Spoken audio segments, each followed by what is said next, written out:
morning, I'm David Leaser from Universal Robots Technical Support, and today I want to answer a question that sometimes we get asked is how can we add additional safety onto the robot? So let's say, for example, we have an application where we need to run above collaborative speeds, but people might still be in an area where they need to come into contact with the robot, so we need to slow that down. So of course we have the safety system on the robot, which has 17 category 3 performance level D safety functions, but we can also add additional safety in. And a cool device that we've got is the 6 safety scanner. So what's cool about this is the software for the scanner to enable us to set it up and change the settings actually sits on the teach pendant. So this is really good if we need to move the robot around from location to location.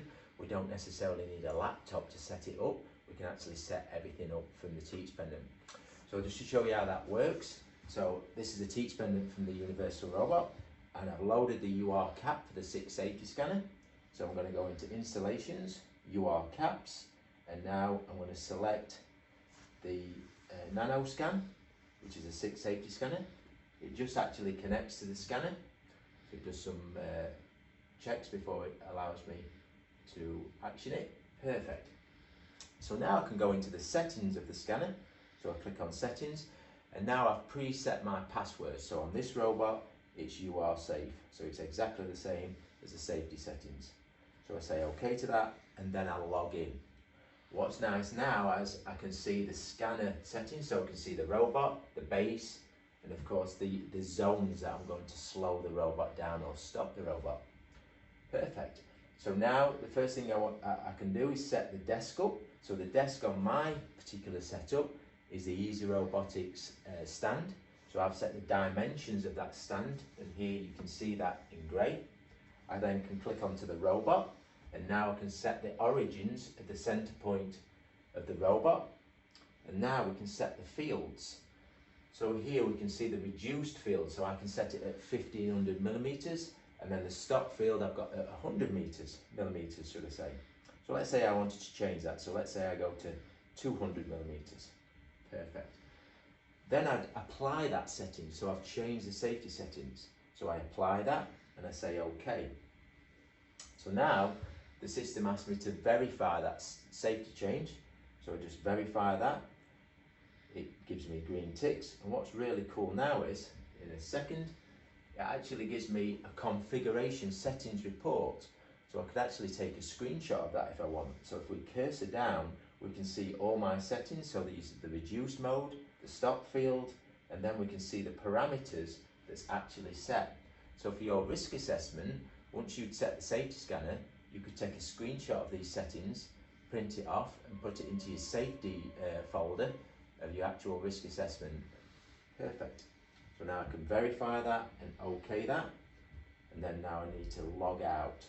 So again, it connects to the robot, and now I can say next, and now I've actually got the functional screen where I can add,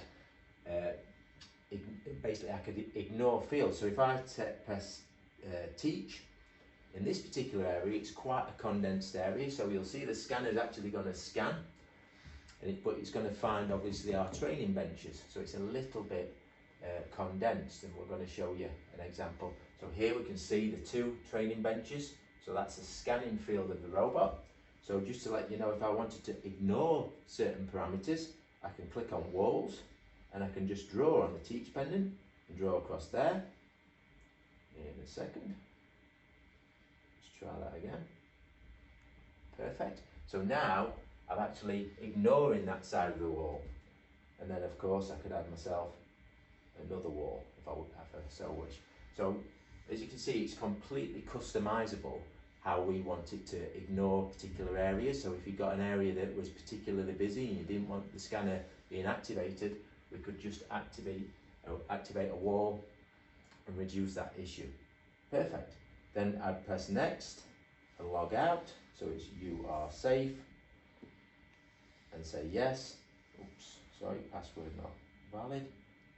You are safe. Say yes. Perfect. Once you've done this, those settings have to be updated to the scanner. So at this point, the scanner hasn't been changed. We've only changed it on the actual teach pendant. So it just takes a couple of seconds to actually activate that and then you'll see the status bar go across, and then the scanner is actually changed with those settings. Okay, so now we've uploaded those safety settings to the robot, we've now brought it out into a more open area so we can see the scanner working. So if we look at the front of the scanner, we have a green tick. If I approach the scanner, it then activates because it's detected me. So now we can show you it actually working with the robot. Okay, so now we've set the robot going, so it's going at a speed that is non-collaborative. So the scanner is active, so if I walk in front of the robot, it now slows it down to that reduced mode that I've actually set in our safety settings. So we can alter how slow we want the robot to go in our safety settings. Okay, thanks for watching. Next week we'll come back with another UR Plus product.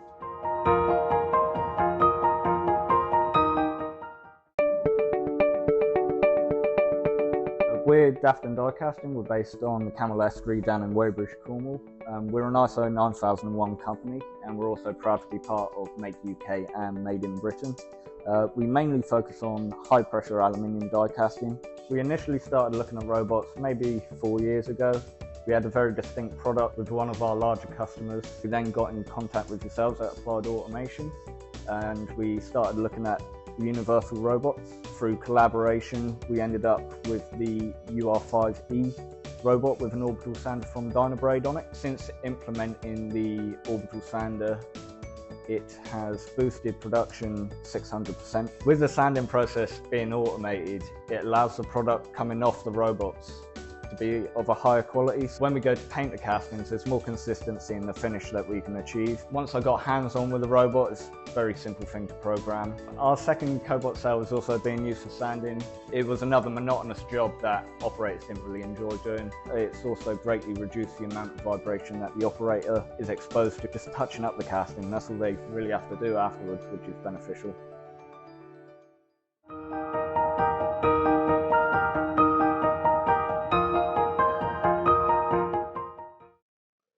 Hi, welcome back to the Cobot channel. This week we're joined by Dan Tyas, who's a senior engineer for Olympus Technologies. Hi Dan. Hi Mark. How are you? I'm good, thank you. Good. Can you tell us a little bit about your role at Olympus and what Olympus Technologies do? So I'm a senior project engineer. Olympus Technologies is an integrator of robotics, primarily cobots these days, across any industry you can imagine. Okay. And one of the things we're going to discuss today is how cobots are being used in welding.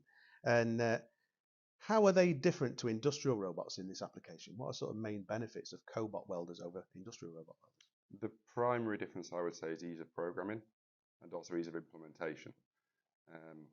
Historically, if you look at an industrial system, it might take us 2 or 3 weeks to integrate, whereas within as short a time as a day, we can actually be welding with a cobot. So you can actually get something delivered, and then by the end of that day, you can be up and producing, I guess. Yeah, so we're usually arc-on within a day. And then as a company, we usually take a second day to support the customer. Okay. And is that quite a small footprint, the cobot welder? Is that something different to what a big industrial welder we would normally associate with having guards around it? So. Certainly, yeah. I mean, a much smaller footprint. We can operate on mobile stands, but actually 99% of the time we're on sort of a small column stand, and then the customer could even use their existing tables either side of it. Oh, so they don't have to make big changes to their existing fixturing then? Not necessarily. We can sometimes work with existing jigs, existing booths. It really depends on sort of accuracies. Okay. And one of the main advantages of cobot welding is all about increasing productivity. Can you tell us a little bit more about that, how much it can increase? So as we've worked with different customers, we've actually seen 3 to 4 times, sort of productivity increase with single shifts. This is using break times and other times that a welder might be distracted from his work.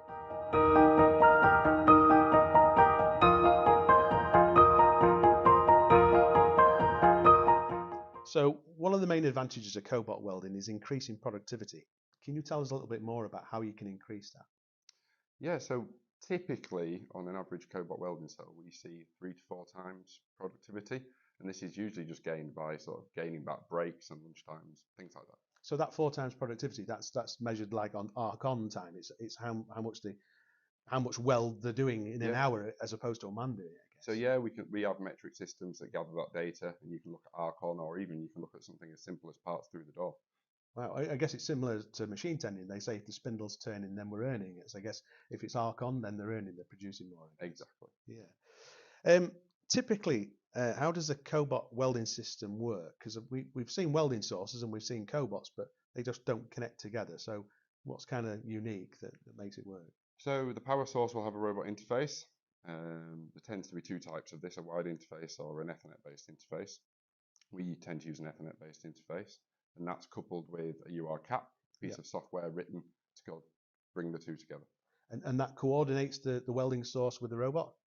Yeah, so depending on your software package and your power source, you can take varying control of the power source, but we tend to take parameter sets and weld speeds, things like that, and program them directly into the robot. And how would you use that cap to set up a weld then? Is that something like a recording, a pathway, or is it something you would draw onto, you know, the workpiece that you want to use the robot for? So it's waypoint-based programming. You set start, you set end, you set a parameter set, and off you go. Right, it's as simple as that then? Yep, drag and drop. Okay. And by using Cobots, it's possible to fill a skills gap. We hear a lot about there's a lack of skilled welders in the industry. How quick can that be implemented? If somebody's got a welding shortage now, they've got welders that they've got going to retire in the next sort of 6 months, how quick can they get a Cobot welder in to come and help them fill that gap, if you like? So we tend to do 2 days training, and that would be at our facility. And then there's 2 days install. The first day would be physical, practical install with some calibration. Then we spend the second day of the install getting them into production. Okay. And usually as quick as that, they can actually be producing parts. And who would you be training? Is that existing welders, or is that other people? And do they need to employ a special engineer for that, or is it? 2 methodologies usually used. Either we teach the welder that exists at the company. Yeah. There are advantages to that. He knows welding, he knows the power source. But a lot of companies now are actually taking people out the offices, CAD guys or CNC guys, and they'll program the robot with the support of an existing welder for parameter sets. Excellent. So that's actually creating maybe another job or another skill set for somebody else. Correct. That didn't exist before. And we're seeing more people acquiring these new skills.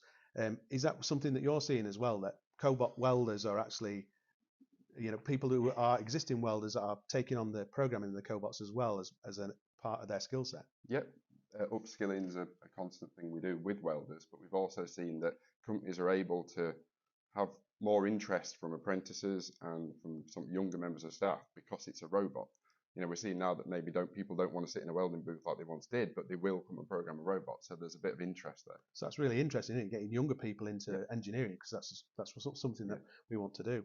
And one of the things is, what type of company does this sort of solution suit? I mean, is it only large companies or multiple manufacturers, or is it suitable for smaller companies who do smaller batch runs? We've got robots now from small batch SMEs up to sort of conglomerate global companies. Because if you're taking a productivity increase of 3 to 4 times, you've got a payback, whether you are a small company or a large company. Your return on investment is excellent for either side. Yeah.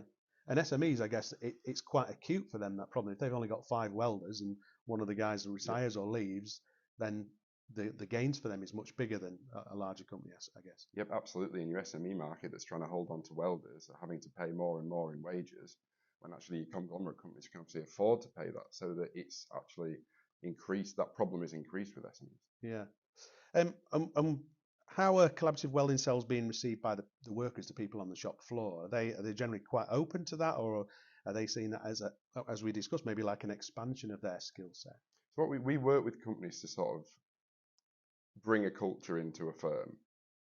Because usually the welders like it, because you're taking away jig work, you're taking away repetitive, boring tasks, yes, and allowing them to do larger fabrications and more interesting work. Yes. And if that's sort of communicated to them, then usually they're on board. Yeah, I mean, that's one of the main advantages, that you can let the robots do the tedious stuff, the fiddly stuff, and let the guys really use their skill. And let's be honest, I mean, human skill is the most valuable asset for any manufacturing business, and in welding, that's the asset that you're making the money out of, aren't you? Using welders to produce products. And what sort of advantages can Cobot welding bring to quality of products as well, compared to a welder that's got a skill set who's been a welder for 40 years? What sort of advantages can they bring? Sure, that welder will always be the man that sets the power source and really understands the weld, but robots have steady hands. Yeah. They move very continuously at a set speed, and those 2 parameters lead to quality increase in welding. Yeah. And I guess it's like holding something at a critical angle, and also they don't get tired, or Yep. they can produce a better weld. Yeah. And the advantage of that, I guess, is if you're making a better weld, then there's less time spent trying to dress that weld up, and using vibratory tools as well. Using modern welding techniques like pulse welding, you can usually completely eliminate spatter, which historically would have been a dress down process, which can actually take longer than the weld itself. Mm-hmm. And then, yes, now HSE is so interested in vibrationary tools that taking grinders and things like that out of workers' hands is just another win. And one of the things, if people are implementing this technology and it's reducing their overheads, how can that impact their business then? Is that, have you seen anecdotally advantages to people who put cobot welders in? Taking on smaller batch work and sort of be more competitive on pitch. So a smaller company can actually be more competitive, gain a contract they might not have been able to take on before because of margins and overheads. If you can take a job and do it much quicker, you can naturally charge less for it and then get more product out the door. And that's making them a bit more sustainable, I guess, isn't it, in the current climate, is that you know what your costs are going to be, you're going to fix them, aren't you? And actually the investment in modern welding technology saves you a lot of electricity. Modern power sources are multiple tens of percent more sort of efficient than old school step transformers. Yes. Okay. And Olympus has got another side to your business. You don't only do welding. What kind of other applications do you specialize in? So a big growth market for us is machine tending and press brake tending. We have a couple of companies which we've worked with for years now, and they have dozens of systems in. And also the food and beverage market is something that's come up in a big way. Co-packing, palletizing, depalletizing, all huge growth markets. And I guess they're facing the same issue. Is it a lack of labour and wanting to increase productivity? Yep, labour and productivity, exactly. And you touched on CNC tending there. What sort of main advantages are using cobots for that that you found from your customer base?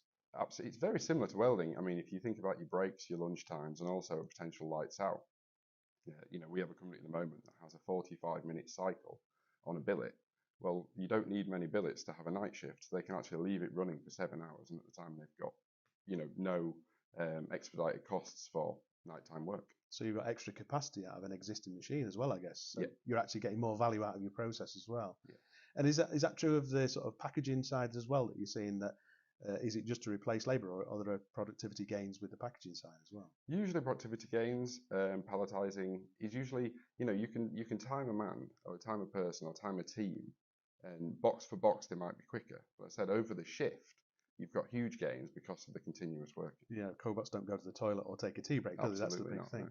It's quite interesting that you mentioned that, because when we looked at this before, if you've got an 8-hour shift, there's usually an hour lost for breaks and people starting shift and people going off. And if you've got a robot working throughout that 8-hour shift, it's working for the full 8 hours, isn't it? And that sort of capacity, that soon adds up over 300 working days a year.